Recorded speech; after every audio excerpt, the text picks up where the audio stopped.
The golden stories में आपका स्वागत है। आइए सुनते हैं मुंशी प्रेमचंद की लिखी कहानी नेउर। आकाश में चांदी के पहाड़ भाग रहे थे, टकरा रहे थे, गले मिल रहे थे, जैसे सूर्य में एक संग्राम छिड़ा हुआ हो। कभी छाया हो जाती थी, कभी तेज धूप चमक उठती थी। बरसात के दिन थे, उमस हो रही थी, हवा बंद हो गई थी। गांव के बाहर कई मजदूर एक खेत की मेड़ बांध रहे थे। नंगे बदन, पसीने में तर कछनी कसे हुए, सबके सब फावड़े से मिट्टी खोदकर मेड़ पर रखते जाते थे। पानी से मिट्टी नरम हो गई थी। गोबर ने अपनी कानी आंख मटकाकर कहा, अब तो हाथ नहीं चलता, भाई गोलू भी छूट गया होगा, चबेना कर ले। नेउर ने हंसकर कहा, यह मेड़ तो पूरी कर लो, फिर चबेना कर लेना, मैं तो तुमसे पहले आया। दोनों ने सिर पर झोवा उठाते हुए कहा, तुमने अपनी जवानी में जितना घी खाया होगा नेउर दादा, उतना तो अब हमें पानी भी नहीं मिलता। नेउर छोटे डील का गठीला, काला, फुर्तीला आदमी था।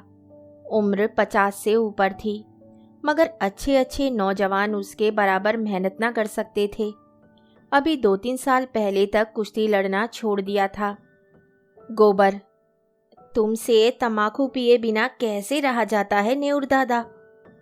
यहाँ तो चाहे रोटी ना मिले, लेकिन तम्बाकू के बिना नहीं रहा जाता। दीना, तो यहाँ से जाकर रोटी बनाओगे दादा? बुढ़िया कुछ नहीं करती।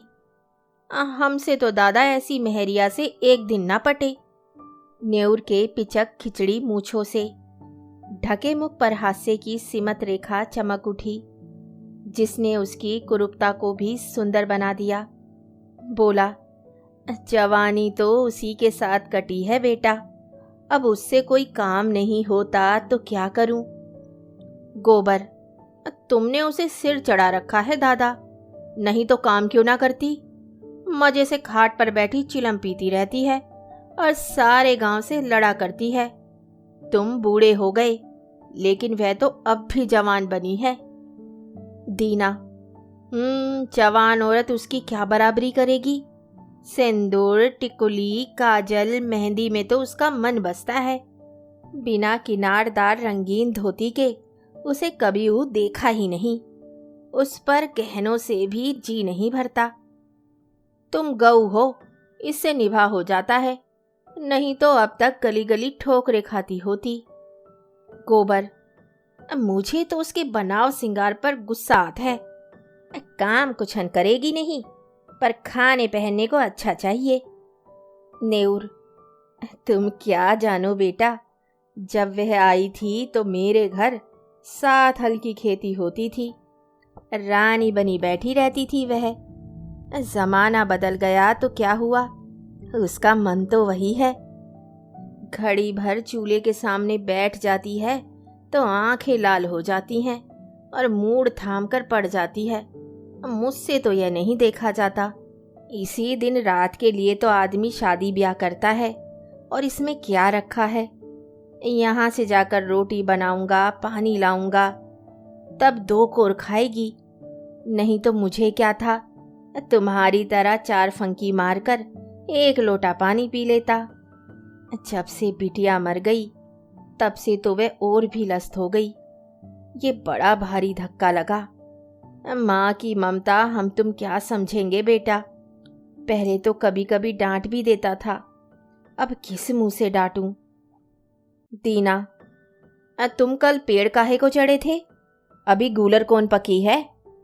नेउर, अरे उस बकरी के लिए थोड़ी पत्ती तोड़ रहा था। बिटिया को दूध पिलाने को बकरी ली थी, अब बुढ़िया हो गई है, लेकिन थोड़ा दूध दे देती है। उसी का दूध और रोटी बुढ़िया का आधार है। घर पहुंचकर नेउर ने लोटा और डोर उठाया और नहाने चला कि स्त्री ने खाट पर लेटे लेटे कहा, इतनी देर क्यों कर दिया करते हो? आदमी काम के पीछे परान थोड़े ही देता है। जब मजूरी सबके बराबर मिलती है तो क्यों काम के पीछे मरते हो? नेउर का अंतःकरण एक माधुर्य से सराबोर हो गया। उसके आत्मसमर्पण से भरे हुए प्रेम में मैं की गंध भी तो नहीं थी। कितना स्नेह, और किसे उसके आराम की, उसके मरने जीने की चिंता है। फिर ये क्यों ना अपनी बुढ़िया के लिए मरे। बोला, तू उन जन्म में कोई देवी रही होगी। बुढ़िया, सच? अच्छा अच्छा, रहने दो ये चापलूसी। हमारे आगे अब कौन बैठा हुआ है जिसके लिए इतनी हाय हाय करते हो। नेउर गज भर की छाती किए स्नान करने चला गया। लौटकर उसने मोटी मोटी रोटियां बनाई, आलू चूल्हे में डाल दिए, उनका भुर्ता बनाया। फिर बुढ़िया और वह दोनों साथ खाने बैठे। बुढ़िया, मेरी जात से तुम्हें कोई सुख ना मिला। पड़े पड़े खाती हूँ और तुम्हें तंग करती हूँ। इससे तो कहीं अच्छा था कि भगवान मुझे उठा लेते। अब भगवान आएंगे तो मैं कहूँगा, पहले मुझे ले चलो। तब इस सूनी झोपड़ी में कौन रहेगा? तुम ना रहोगे तो मेरी क्या दशा होगी, ये सोचकर मेरी आंखों में अंधेरा छा जाता है। मैंने कोई बड़ा पुण्य किया था कि तुम्हें पाया।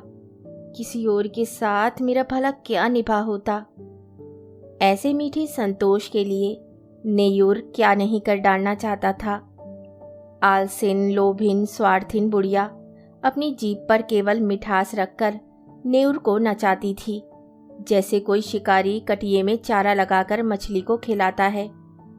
पहले कौन मरे, इस विषय पर आज ये पहली ही बार बातचीत न हुई थी। इसके पहले भी कितनी ही बार ये प्रश्न उठा था और या छोड़ दिया गया था। लेकिन ना जाने क्यों नेउर ने अपनी डिग्री कर ली थी और उसे निश्चय था कि पहले मैं जाऊंगा। उसके पीछे भी बुढ़िया जब तक रहे आराम से रहे, किसी के सामने हाथ ना फैलाए। इसलिए वे मरता रहता था, जिसमें हाथ में 4 पैसे जमा हो जाएं। कठिन से कठिन काम जिसे कोई ना कर सके नेउर करता। दिन भर फावड़े कुदाल का काम करने के बाद रात को वे ऊख के दिनों में किसी की ऊख पेरता या खेतों की रखवाली करता। लेकिन दिन निकलते जाते थे और जो कुछ कमाता था वह भी निकला जाता था। बुढ़िया के बगैर वह जीवन नहीं, इसकी वह कल्पना ही नहीं कर सकता था। लेकिन आज की बात ने नेउर को सशंक कर दिया। जल में एक बूंद रंग की भांति ये शंका उसके मन में समाकर अति रंजित होने लगी। गांव में नेउर को काम की कमी ना थी, पर मजूरी तो वही मिलती थी जो अब तक मिलती आई थी। इस मंदी में वे मजूरी भी नहीं रह गई थी। एकाएक गांव में एक साधु कहीं से घूमते फिरते आ निकले और नेउर के घर के सामने ही पीपल की छां में उनकी धुनी जल गई। गांव वालों ने अपना धन्य भाग्य समझा। बाबा जी का सेवा सत्कार करने के लिए सभी जमा हो गए। कहीं से लकड़ी आ गई, कहीं से बिछाने को कंबल, कहीं से आटा दाल। नेउर के पास क्या था? बाबा जी के लिए भोजन बनाने की सेवा उसने ली। चरस आ गई, दम लगने लगा। 2-3 दिन में ही बाबा जी की कीर्ति फैलने लगी। वह आत्मदर्शी हैं, भूत भविष्य बता देते हैं। लोभ तो छू नहीं गया, पैसा हाथ से नहीं छूते, और भोजन भी क्या करते हैं। 8 पहर में 1-2 बाटियां खा ली, लेकिन मुख दीपक की तरह दमक रहा है। कितनी मीठी बानी है। सरल हृदय नेउर बाबा जी का सबसे बड़ा भक्त था। उस पर कहीं बाबा जी की दया हो गई तो पारस ही हो जाएगा, सारा दुख दलिद्दर मिट जाएगा। भक्तजन एक एक करके चले गए थे। खूब कड़ाके की ठंड पड़ रही थी। केवल नेउर बैठा बाबा जी के पांव दबा रहा था। बाबा जी ने कहा, बच्चा, संसार माया है, इसमें क्यों फंसे हो? नेउर ने नतमस्तक होकर कहा, अज्ञानी हूँ महाराज, क्या करूं? स्त्री है, उसे किस पर छोड़ूं? तू समझता है, तू स्त्री का पालन करता है, और कौन सहारा है उसे बाबा जी? ईश्वर कुछ नहीं है, तू ही सब कुछ है। नेउर के मन में जैसे ज्ञान उदय हो गया। तू इतना अभिमानी हो गया, तेरा इतना दिमाग, मजूरी करते करते जान जाती है, और तू समझता है मैं ही बुढ़िया का सब कुछ हूं। प्रभु जो संसार का पालन करते हैं, तू उनके काम में दखल देने का दावा करता है। आस्था की ध्वनि सी उठकर उसे धिक्कारने लगी। बोला, अज्ञानी हूँ महाराज। इससे ज्यादा वह और कुछ न कह सका। आंखों से दीन विषाद के आंसू गिरने लगे। बाबा जी ने तेजस्विता से कहा, देखना चाहता है ईश्वर का चमत्कार? वह चाहे तो क्षण भर में तुझे लखपति कर दे, क्षण भर में तेरी सारी चिंताएं हर ले। मैं उसका एक तुच्छ भक्त हूँ, काकविष्टा, लेकिन मुझ में भी इतनी शक्ति है कि तुझे पारस बना दूं। तू साफ दिल का है, सच्चा ईमानदार आदमी है। मुझे तुझ पर दया आती है। मैंने इस गांव में सबको ध्यान से देखा, किसी में शक्ति नहीं, विश्वास नहीं। तुझ में मैंने भक्त का हृदय पाया। तेरे पास कुछ चांदी है। नेउर को जान पड़ रहा था कि सामने स्वर्ग का द्वार है। 10-5 रुपए होंगे महाराज। कुछ चांदी के टूटे फूटे गहने नहीं हैं? घरवाली के पास कुछ गहने हैं। कल रात को जितनी चांदी मिल सके यहाँ ला और ईश्वर की प्रभुता देख। तेरे सामने मैं चांदी की हांडी में रखकर इसी धूनी में रख दूंगा। प्रातःकाल आकर हांडी निकाल लेना, मगर इतना याद रखना कि उन अशर्फियों को अगर शराब पीने में, जुआ खेलने में या किसी दूसरे बुरे काम में खर्च किया तो कोड़ी हो जाएगा। अब जा सो रहे। हाँ, इतना और सुन ले, इसकी चर्चा किसी से मत करना, घर वालों से भी नहीं। नेउर घर चला तो ऐसा प्रसन्न था मानो ईश्वर का हाथ उसके सिर पर है। रात भर उसे नींद नहीं आई। सवेरे उसने कई आदमियों से 2-2, 4-4 रुपए उधार लेकर 50 रुपए जोड़े। लोग उसका विश्वास करते थे, कभी किसी का पैसा भी ना दबाता था। वादे का पक्का, नीयत का साफ। रुपए मिलने में दिक्कत ना हुई। 25 रुपए उसके पास थे। बुढ़िया से गहने कैसे ले, चाल चली। तेरे गहने बहुत मैले हो गए हैं, खटाई से साफ कर ले। रात भर खटाई में रहने से नए हो जाएंगे। बुढ़िया चकमे में आ गई। हांडी में खटाई डालकर गहने भिगो दिए और जब रात को वह सो गई तो नेउर ने रुपए भी उसी हांडी में डाल दिए और बाबा जी के पास पहुंचा। बाबा जी ने कुछ मंत्र पढ़ा, हांडी को छूनी की राख में रखा और नेउर को आशीर्वाद देकर विदा किया। रात भर करवटें बदलने के बाद नेउर मुंह अंधेरे बाबा के दर्शन करने गया, मगर बाबा जी का वहां पता ना था। अधीर होकर उसने धूनी की जलती हुई राख टटोली। हांडी गायब थी। छाती धक धक करने लगी। बदहवास होकर बाबा को खोजने लगा। हाट की तरफ गया, तालाब की ओर पहुंचा। 10 मिनट, 20 मिनट, आधा घंटा, बाबा का कहीं निशान नहीं। भक्त आने लगे। बाबा कहाँ गए? कंबल भी नहीं, बर्तन भी नहीं। भक्त ने कहा, रमते साधुओं का क्या ठिकाना, आज यहाँ कल वहाँ। एक जगह रहे तो साधु कैसे? लोगों से हेल मेल हो जाए, बंधन में पड़ जाएं। सिद्ध थे। अरे लोभ तो छू नहीं गया था। नेउर कहाँ है? उस पर बड़ी दया करते थे, उससे कह गए होंगे। नेउर की तलाश होने लगी, कहीं पता नहीं। इतने में बुढ़िया नेउर को पुकारती हुई घर में से निकली। फिर कोलाहल मच गया। बुढ़िया रोती थी और नेउर को गालियां देती थी।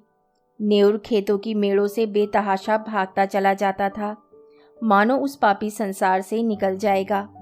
एक आदमी ने कहा, नेउर ने कल मुझसे 5 रुपए लिए थे, आज सांझ को देने को कहा था। दूसरा, हमसे भी तो रुपए आज ही के वादे पर लिए थे। बुढ़िया रोई, दाढ़ी जार मेरे सारे गहने ले गया। 25 रुपए रखे थे, वह भी उठा ले गया। लोग समझ गए बाबा कोई धूर्त था, नेउर को झांसा दे गया। ऐसे ऐसे ठग पड़े हैं संसार में। नेउर के बारे में किसी को ऐसा संदेह नहीं था। बेचारा सीधा आदमी आ गया पट्टी में, मारे लाज के कहीं छिपा बैठा होगा।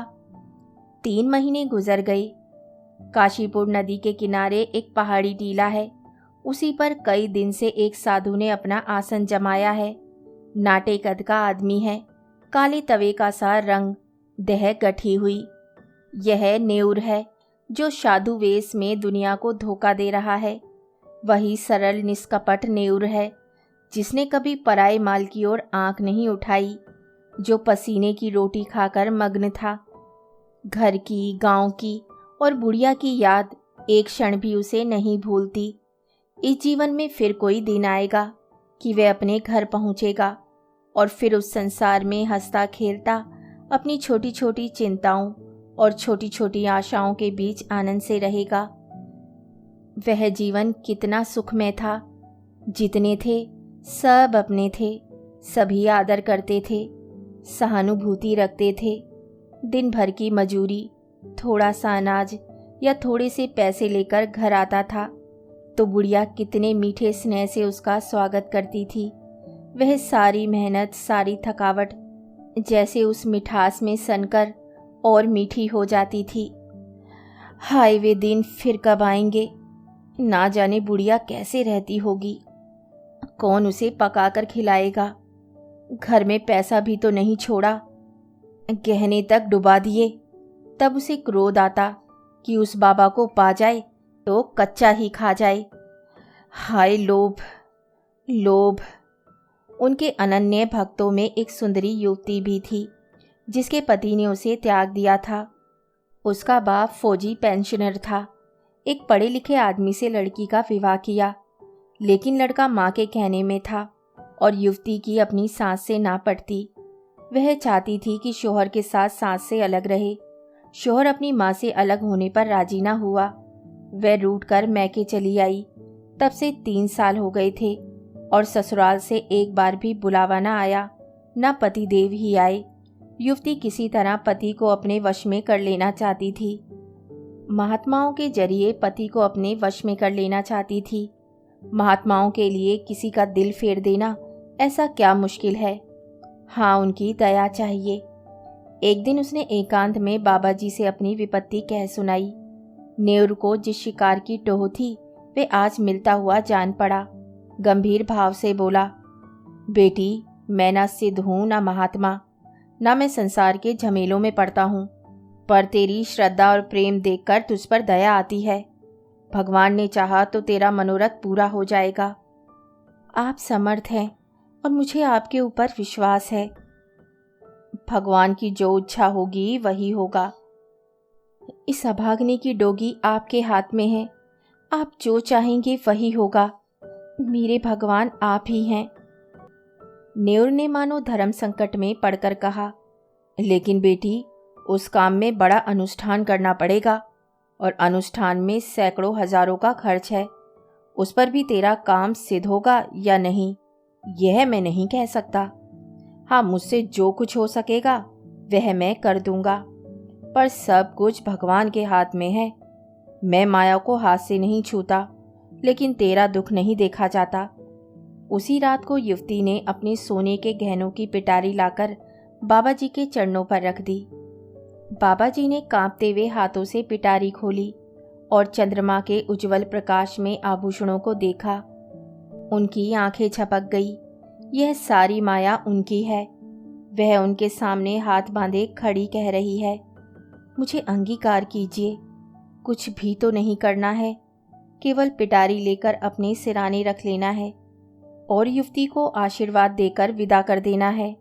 प्रातःकाल वे आएगी, उस वक्त वे उतना दूर होंगे जहां उनकी टांगें ले जाएंगी। ऐसा आशातीत सौभाग्य जब वे रुपए से भरी थैलियां लिए गांव में पहुंचेंगे और बुढ़िया के सामने रख देंगे। इससे बड़े आनंद की तो वे कल्पना भी नहीं कर सकते। लेकिन ना जाने क्यों इतना जरा सा काम भी उससे नहीं हो सकता था। वे पिटारी को उठाकर अपने सिराने कंबल के नीचे दबाकर नहीं रख सकता। कुछ नहीं, पर उसके लिए असूझ है, असाध्य है। वे उस पिटारी की ओर हाथ भी नहीं बढ़ा सकता। इतना कहने में कौन सी दुनिया उल्टी जाती है कि बेटी उसे उठाकर इस कंबल के नीचे रख दो। जबान कट तो ना जाएगी, मगर अब उसे मालूम होता है कि जबान पर भी उसका काबू नहीं है। आंखों के इशारे से भी यह काम हो सकता है, मगर इस समय आंखें भीड़ बगावत कर रही हैं। मन का राजा इतने मंत्रियों और सामंतों के होते हुए भी अशक्त है, निरी है। लाख रुपए की थैली सामने रखी हो, नंगी तलवार हाथ में हो, गाय मजबूत रस्सी से सामने बंधी हो, क्या उस गाय की गर्दन पर उसके हाथ उठेंगे? कभी नहीं। कोई उसकी गर्दन भले ही काट ले, पर गऊ की हत्या नहीं कर सकता। वह उसे उसी गऊ की तरह लगी थी जिस अफसर को वह 3 महीने खोज रहा है। उसे पाकर आज उसकी आत्मा कांप रही है। तृष्णा किसी वन्य जंतु की भांति अपने संस्कार से आखाट प्रिय है, लेकिन जंजीरों से बंधे बंधे उसके नख गिर गए हैं और दांत कमज़ोर हो गए हैं। उसने रोते हुए कहा, बेटी बेटी, पेटारी उठा ले जाओ। मैं तुम्हारी परीक्षा कर रहा था, मनोरथ पूरा हो जाएगा। चांद नदी के पार वृक्षों की गोद में विश्राम कर चुका था। न्योर धीरे से उठा और धसान में स्नान करके एक ओर चल दिया। भभूत और तिलक से उसे घृणा हो रही थी। उसे आश्चर्य हो रहा था कि वे घर से निकला ही कैसे। थोड़े उपहास के भय से उसे अपने अंदर एक विचित्र उल्लास का अनुभव हो रहा था, मानो वे बेड़ियों से मुक्त हो गया हो, कोई बहुत बड़ी विजय प्राप्त की हो। 8वें दिन नेउर गांव पहुंच गया। लड़कों ने दौड़कर उछल कूद कर उसकी लकड़ी उसके हाथ से ली और उसका स्वागत किया। एक लड़के ने कहा, काकी तो मर गई दादा। नेउर के पांव जैसे बंध गए, मुंह के दोनों कोने नीचे झुक गए। दीन विषाद आंखों में चमक उठा। कुछ बोला नहीं, कुछ पूछा भी नहीं। पल भर जैसे निस्संज्ञ खड़ा रहा, फिर बड़ी तेजी से अपनी झोपड़ी की ओर चला। बालक वृंद भी उसके पीछे दौड़े, मगर उनकी शरारत और चंचलता भाग चली थी। झोपड़ी खुली पड़ी थी। बुढ़िया की चारपाई जहाँ की तहाँ थी। उसकी चिलम और नारियल ज्यों के त्यों धरे हुए थे। एक कोने में 2-4 मिट्टी और पीतल के बर्तन पड़े हुए थे। लड़के बाहर ही खड़े रह गए। झोपड़ी के अंदर कैसे जाए? वहाँ बुढ़िया बैठी है। गांव में भगदड़ मच गई। न्यूर दादा आ गए। झोपड़ी के द्वार पर भीड़ लग गई। प्रश्नों का तांता बंध गया। तुम इतने दिनों कहाँ थे दादा? तुम्हारे जाने के बाद तीसरे ही दिन काकी चल बसी। रात दिन तुम्हें गालियां देती थी, मरते मरते तुम्हें गरियाती ही रही। तीसरे दिन आए तो वह मरी पड़ी थी। तुम इतने दिन कहाँ रहे? नेउर ने कोई जवाब न दिया, केवल शून्य निराश करुण आहत नेत्रों से लोगों की ओर देखता रहा, मानो उसकी वाणी हर ली गई है। उस दिन से किसी ने उसे बोलते या रोते हंसते नहीं देखा। गांव से आधे मील पर पक्की सड़क है, अच्छी आम दरख्त है। नेउर बड़े सवेरे जाकर सड़क के किनारे एक पेड़ के नीचे बैठ जाता है। किसी से कुछ मांगता नहीं, पर राहगीर कुछ ना कुछ दे ही देते हैं, चबेना, अनाज, पैसे। संध्या समय वह अपनी झोपड़ी में आ जाता है, चिराग जलाता है, भोजन बनाता है, खाता है और उसी खाट पर पड़ा रहता है। उसके जीवन में जो एक संचालक शक्ति थी वह लुप्त हो गई है। वह अब केवल जीवधारी है। कितनी गहरी मनोव्यथा है। गांव में प्लेग आया, लोग घर छोड़ छोड़कर भागने लगे। नेउर को अब किसी की परवाह न थी, न किसी को उससे भय था, न प्रेम। सारा गांव भाग गया।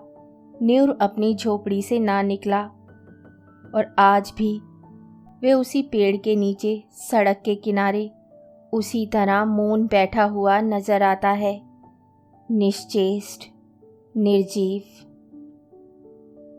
कहानी सुनने के लिए धन्यवाद। तो इसी के साथ मैं आपसे विदा लेती हूँ और कल फिर मिलती हूँ एक नई कहानी के साथ।